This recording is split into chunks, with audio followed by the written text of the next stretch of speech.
The alarm clock screamed at 4:30 a.m., but Maya Rodriguez was already awake. She had been staring at the ceiling for the past hour, her mind racing through the endless list of things that could go wrong today.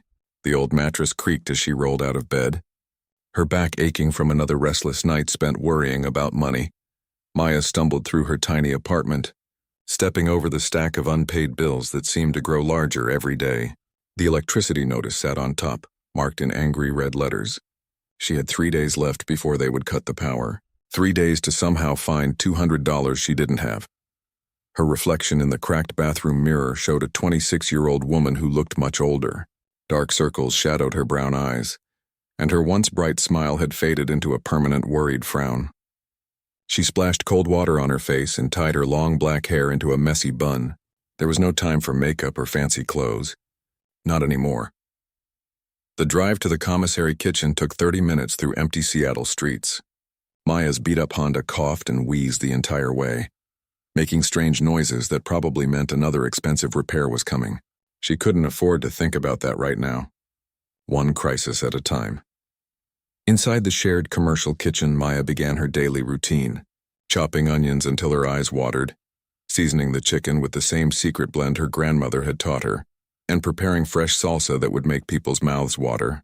Her hands moved automatically, muscle memory taking over while her mind wandered to darker places. 2 years ago, everything had been different. Maya had just graduated from culinary school with big dreams and even bigger student loans. She was going to open a real restaurant, maybe even a chain of them. Her father had been so proud, telling everyone in their neighborhood about his daughter, the chef. Then the heart attack happened. The medical bills came like an avalanche. Even with insurance, the costs were crushing. Her father needed surgery, then more surgery, then months of medication that cost more than most people's rent. Maya had sold everything she owned, cashed out her small savings account, and maxed out every credit card she could get. It still wasn't enough. That's when she bought the food truck. It wasn't really buying, more like taking over payments from another desperate person who couldn't make it work. The truck was 15 years old, painted an ugly shade of yellow that was peeling in places. The generator broke down twice a week, the propane lines leaked, and the refrigerator made sounds like a dying animal. But it was hers, sort of. Maya loaded the truck with today's ingredients, doing quick math in her head. She had enough chicken for maybe 60 servings, enough tortillas for 70. If she sold out completely, and if nobody complained about portions being smaller than last month, she might make enough to cover the truck payment and buy groceries for tomorrow. Might. The drive to her usual spot downtown always made her nervous. The city inspector had been around 3 times this month, finding new violations each time. Maya knew some of them were legitimate. The truck was old, and she couldn't afford to fix everything that needed fixing. But she also suspected the inspector was being extra tough because she couldn't afford to slip him the cash that some other vendors did. Maya parked in her usual spot on Pine Street, right outside the big glass office building where hundreds of people in expensive suits worked. She often wondered what it would be like to have a regular job like them, with steady paychecks and health insurance and the luxury of knowing where your next meal was coming from. Setting up the truck took 40 minutes. Every piece of equipment had to be coaxed into working. The cash register stuck, the heat lamp flickered, and the exhaust fan made a grinding noise that meant it was probably going to die soon. Maya propped open the service window and arranged her modest menu board. Chicken tacos, beef tacos, and quesadillas. Simple food, but made with love and skill that her culinary training had given her. The first customers started arriving around 11. Construction workers mostly. People who appreciated good food at fair prices and didn't mind that her truck looked rough around the edges. Maya smiled and chatted with them, remembering their usual orders and asking about their families. These relationships were the only bright spot in her days. By noon, the lunch rush was in full swing. Maya moved like a dancer behind the tiny counter, assembling tacos with practiced efficiency. Tortilla, meat, onions, cilantro, salsa, lime. Wrap, serve, smile, take money, make change. Her hands were burned and scarred from months of working in the cramped space, but they never stopped moving. The line grew longer, snaking around the corner of the building. Office workers in their pressed shirts and polished shoes stood next to delivery drivers and street musicians. Maya's truck was one of the few places where everyone was equal, united by hunger and the promise of authentic Mexican food. But even as she worked, Maya's mind was elsewhere. The truck payment was due in 5 days. Her father's next doctor appointment was scheduled for next week, and she knew there would be more bills. The health department inspection was coming up, and she needed at least $500 to fix the violations from last time. The math never worked out. No matter how hard she worked or how many tacos she sold, there was always more month than money. A woman in a business suit ordered 3 chicken tacos and mentioned that she worked on the 20th floor. Maya looked up at the gleaming windows above her and tried to imagine having an office up there, with a steady salary and maybe even a view of the harbor. It seemed impossible, like dreaming about living on the moon. The afternoon slump hit around 2 o'clock when the lunch crowd disappeared and Maya was left alone with her thoughts. She cleaned the grill and restocked the condiments, trying not to think about how slowly time moved when you were barely surviving. The radio played cheerful pop songs about following your dreams and never giving up, which felt like cruel jokes. As closing time approached, Maya counted the day's earnings with shaking hands. $237. After gas, propane, ingredients, and the truck payment, she would have maybe $40 left for groceries and her own food. It wasn't enough, but it would have to be. She drove home through the same empty streets, her truck making the same terrible noises. The apartment was dark and cold, and the stack of bills seemed to mock her from the kitchen table. Maya heated up leftover rice and beans for dinner, the same meal she'd eaten for the past week. Before bed, she called her father to check on him. He always asked how business was going, and she always lied and said it was great. He had enough to worry about without knowing that his daughter was drowning trying to save him. Some lies were acts of love. Maya set her alarm for 4:30 a.m. and closed her eyes, hoping tomorrow would be different. In her dreams, the truck never broke down, the customers never stopped coming, and the bills paid themselves. But morning always came too soon, bringing the same struggles and the same impossible hope that somehow things would get better. Tuesday started like any other day, but by 11:30 Maya could tell something was different. The line at her food truck stretched further than usual, winding around the corner of the office building and disappearing from sight. Word was spreading about her food, and while that should have made her happy, right now it just made her panic. Maya wiped sweat from her forehead with the back of her hand and glanced at her supplies. She had prepared for a normal day, maybe 50 customers at most. But looking at the crowd gathering outside her small window, she realized she might run out of everything before 2 o'clock. Her heart raced as she did quick calculations in her head. More customers meant more money, but only if she had enough food to serve them all. The lunch rush hit like a tsunami. 1 minute Maya was calmly arranging her ingredients, and the next minute she was drowning in orders. The tiny space inside her truck felt even smaller as she moved frantically between the grill, the prep counter, and the cash register. Her hands moved automatically, but her brain struggled to keep up with the constant stream of customers. 2 chicken tacos, extra salsa, called out a construction worker at the front of the line. Maya grabbed 2 tortillas and started assembling his order. But before she could finish, another voice chimed in. "Is the beef spicy?" "I can't handle spicy food." Then another.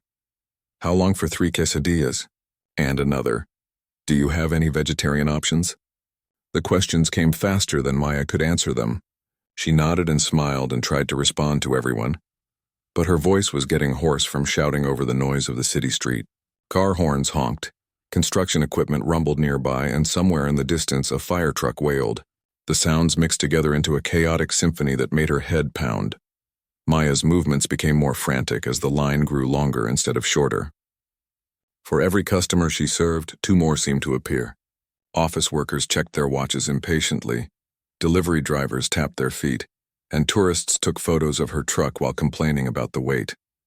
The pressure was building like steam in a kettle, and Maya felt like she might explode. Her ancient cash register decided this was the perfect time to start acting up. The button stuck when she tried to enter prices and anything. But you always said no. You said helping people was just the right thing to do. The memory hit Maya like a punch to the stomach. She remembered those tutoring sessions now. Remembered staying late in the empty chemistry lab while the janitor cleaned around them. She remembered the boy's relief when he finally understood balancing equations, how his whole face had lit up when he got his first B on a test. But she also remembered why she had helped him. It wasn't because she was some saint. It was because she'd recognized a fellow outsider, someone who didn't quite fit in with the rest of Jefferson High's privileged student body. She'd helped him because she knew what it felt like to struggle alone. "I'm sorry," Maya said, but her voice was barely a whisper now. "I really don't remember." It was a lie, and they both knew it. She remembered, but she didn't want to.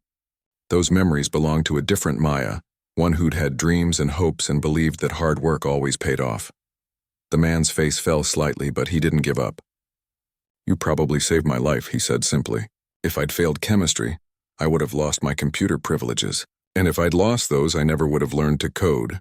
I never would have gotten into college, never would have started my company." Maya's hand stilled completely now. Company? She looked at him more carefully, taking in the expensive suit, the confident way he carried himself, the gold watch on his wrist that probably cost more than her truck was worth. This wasn't the scared, struggling boy she remembered from high school. "David," she whispered, the name coming back to her like a half-forgotten dream. David Chen. His face broke into a smile so bright it could have powered her entire truck. "You do remember." Maya felt the world tilt slightly. David Chen. The quiet boy who'd sat in the back corner, who'd been so afraid of disappointing his parents, who'd worked harder than anyone else just to get average grades. She remembered his thick glasses, his nervous laugh, the way he'd always apologized for taking up her time even though she'd volunteered to help him. The customer behind David cleared his throat loudly, reminding Maya that she had a business to run. But she couldn't tear her eyes away from this transformed version of the boy she'd once known. How had he gone from struggling with basic chemistry to owning a company? And more importantly, what was he doing at her run-down food truck? "I can't believe it's really you," David said, his voice full of wonder.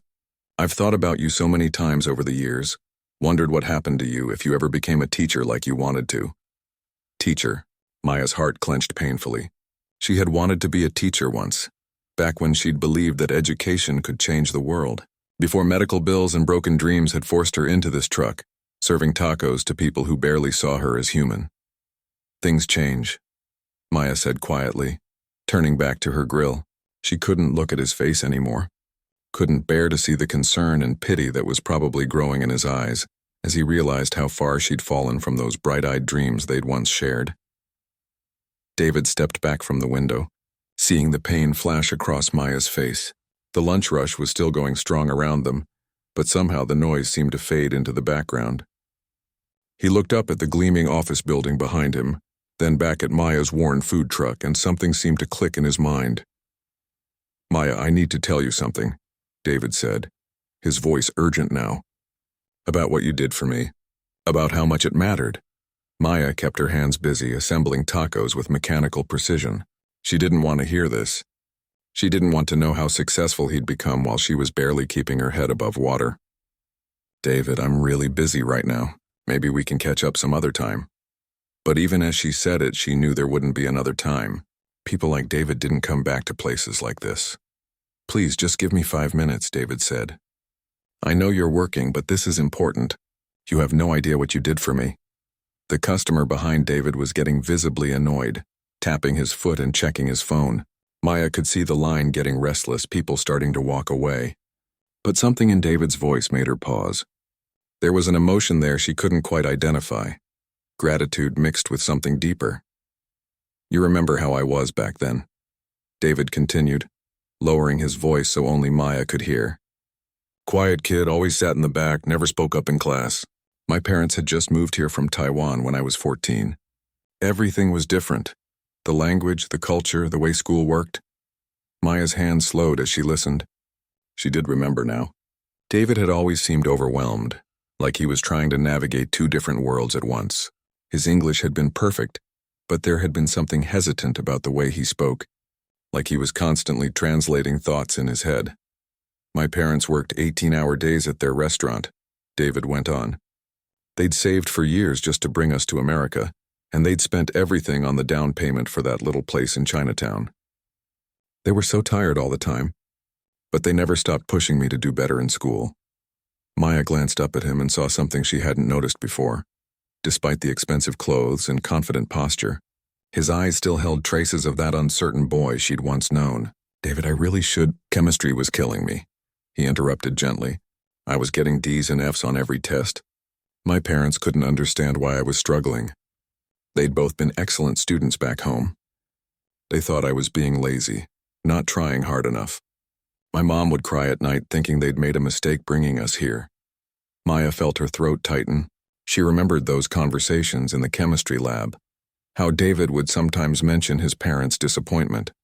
She'd seen the weight he carried, the pressure to justify his family's sacrifices. The night before that big midterm, I was ready to give up, David said. I'd studied for weeks, but nothing made sense. All those formulas just looked like random symbols to me. I was convinced I was going to fail, and my parents would finally realize their son wasn't smart enough to make it in America. Maya stopped assembling tacos altogether now. The customer behind David huffed in frustration and walked away, but she barely noticed. She was remembering that night how David had called her in tears, convinced he was going to disappoint everyone who'd ever believed in him. "You stayed on the phone with me for 3 hours," David said, his voice growing softer. 3 hours until almost midnight, going through every single problem in the study guide. You didn't just give me the answers. You made me understand the logic behind them. You helped me see patterns where I'd only seen chaos. Maya remembered that phone call. She'd been exhausted, had her own homework to finish, but something about David's desperation had touched her.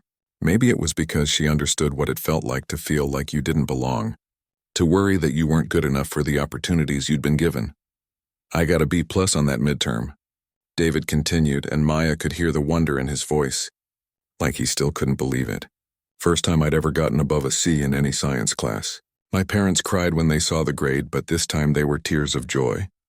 Maya found herself smiling despite everything. She did remember how excited David had been, how he'd practically bounced into chemistry class the next day to show her his test score. For just a moment, the weight of her current struggles lifted as she recalled the pure happiness on his teenage face. "But that wasn't the end of it," David said. "Something changed in me after that night. You'd shown me that I wasn't stupid. I just learned differently than other people. You taught me that asking for help wasn't weakness, it was smart strategy. That lesson changed everything." Maya looked up at him fully now, seeing past the expensive suit to the earnest young man underneath. "David, you would have figured it out eventually. You were always smart." "No," he said firmly.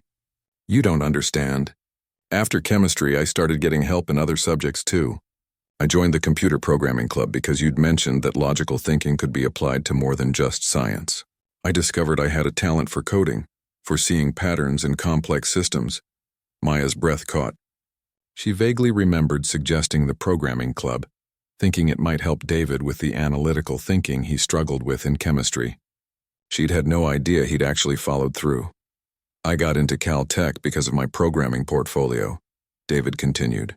"Got a scholarship that covered most of my tuition. My parents finally stopped working themselves to death because I was able to help support the family with part-time tech jobs during college." Maya felt dizzy. Caltech. She'd dreamed of schools like that once before reality had crushed her aspirations. That's amazing, David. I'm really happy for you." But David wasn't finished. "After college, I started working for a tech startup in Silicon Valley. Learned everything I could about building software, managing teams, understanding what customers really wanted. 5 years ago, I started my own company with 2 partners from college." Maya's hands were shaking now as she reached for a napkin to wipe down the counter. She could sense where this was going, and part of her didn't want to hear it. The gap between their lives felt too wide, too painful to acknowledge. "We build cloud software for restaurants and food service companies," David said. "Help them manage inventory, track sales, optimize their operations. Last year we had $50 million in revenue."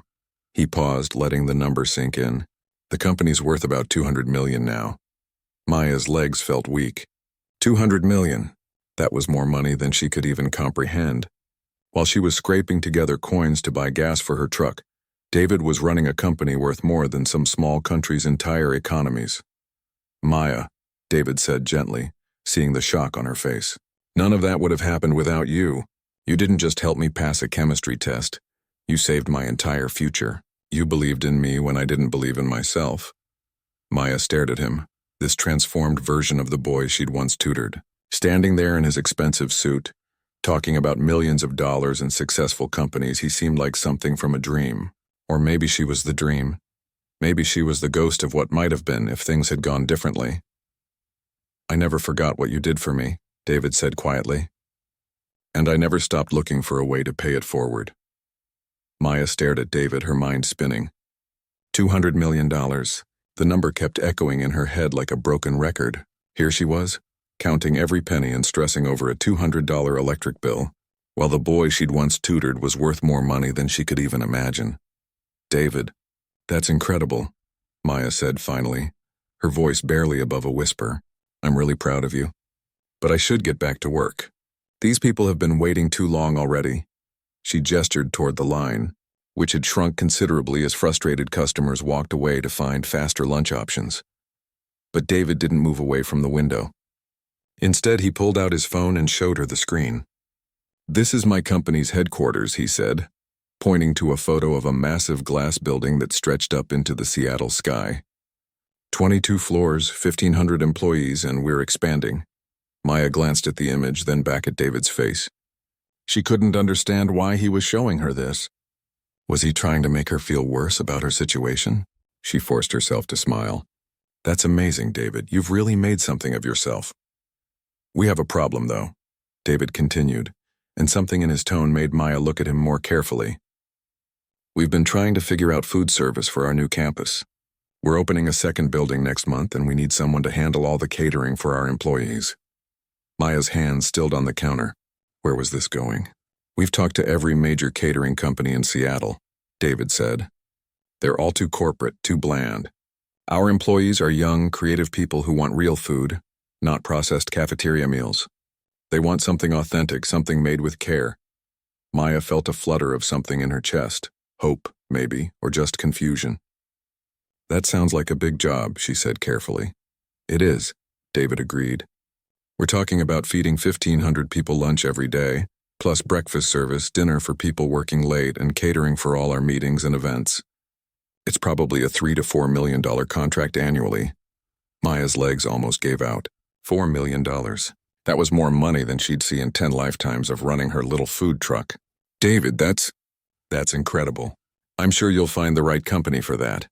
David leaned closer to the window, his eyes bright with excitement. I already have. Maya, I want you to do it. Maya laughed, but it came out sharp and bitter. David, be serious. I run a broken-down food truck. I can barely afford to keep this thing running. I'm not a catering company.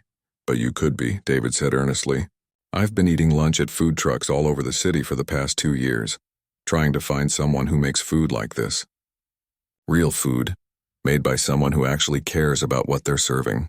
Your chicken taco is better than anything I've had at restaurants that charge $20 a plate. Maya shook her head, feeling overwhelmed. David, I appreciate what you're trying to do, but I can't accept charity. I've made it this far on my own, and I'll keep going. This isn't charity, David said firmly. This is business. I've been looking for someone exactly like you for months. Do you think I'd risk my company's reputation just to help an old friend? I'm offering you this contract because you're the best person for the job. Maya wanted to believe him, but it seemed too good to be true. I don't have the equipment for something like that. I don't have staff or a real kitchen or any of the things a catering company needs. That's what the advance payment is for, David said, pulling a business card from his wallet. If you accept the contract, we'll give you $200,000 up front to help you get set up. You can rent a proper commercial kitchen, buy equipment, hire staff. We'll work with you every step of the way. Maya's hands were shaking as she took the business card. $200,000? That would solve every problem she had. The truck payment, her father's medical bills, the health department violations, everything. But it still felt impossible. Why me? Maya asked quietly. I mean, really? There have to be established companies who could do this better. David was quiet for a moment, looking past her into the small, cluttered interior of her truck. Remember what you told me that night before the chemistry midterm? When I said I was too stupid to understand science? Maya shook her head. It had been so long ago. You said that being smart wasn't about knowing all the answers. It was about caring enough to keep trying until you figured it out. You said the best teachers weren't the ones who made everything look easy. They were the ones who remembered what it felt like to struggle. Maya felt tears pricking at her eyes. She did remember saying something like that, trying to encourage a frustrated teenage boy who was convinced he'd never succeed. You've been struggling, Maya. You've been fighting to keep this dream alive even when everything was working against you. That's exactly the kind of person I want running food service for my company. Someone who knows what it means to work hard, who won't give up when things get difficult. Maya looked down at the business card in her hands. David Chen, CEO, CloudPoint Solutions. The title seemed surreal, but the card was real, heavy and expensive feeling between her fingers. I need time to think about this, Maya said. Of course, David said, but don't take too long. We're hoping to have the new food service running within 6 weeks. And Maya? He paused until she looked up at him. This isn't me trying to pay you back for tutoring me. That debt can never be repaid. This is me recognizing talent when I see it. Maya felt something shifting inside her chest, like a door that had been locked for years was finally creaking open. What if I mess it up? What if I'm not ready for something this big? David smiled, and for a moment she could see the earnest teenager he'd once been. You know what you told me when I asked that same question about chemistry? You said the only way to fail is to stop trying. Everything else is just learning. Maya laughed despite herself. I can't believe you remember all this stuff. Are you kidding? David said. I've probably repeated your words to myself 1,000 times over the years. Every time I faced a challenge, every time I wanted to give up, I'd remember what you taught me about persistence and believing in yourself. A customer approached the window, and Maya realized she'd completely forgotten about running her food truck. But for the first time in months, maybe years, the bills and worries that usually consumed her thoughts had faded into the background. I should let you get back to work, David said, stepping away from the window. But Maya, think about what I said. You're not just good at making food. You're good at making people feel cared for. That's what our employees need. As David walked away, Maya watched him disappear into the crowd of downtown Seattle. She looked down at his business card again, then up at the gleaming office building where he worked. Somewhere up there, behind one of those windows, was an opportunity that could change everything. Maya took a deep breath and turned to her next customer with the first genuine smile she'd worn in months. For the first time in years, the future felt full of possibilities instead of just problems. Sometimes, she thought, the smallest acts of kindness really do come back to you when you need them most.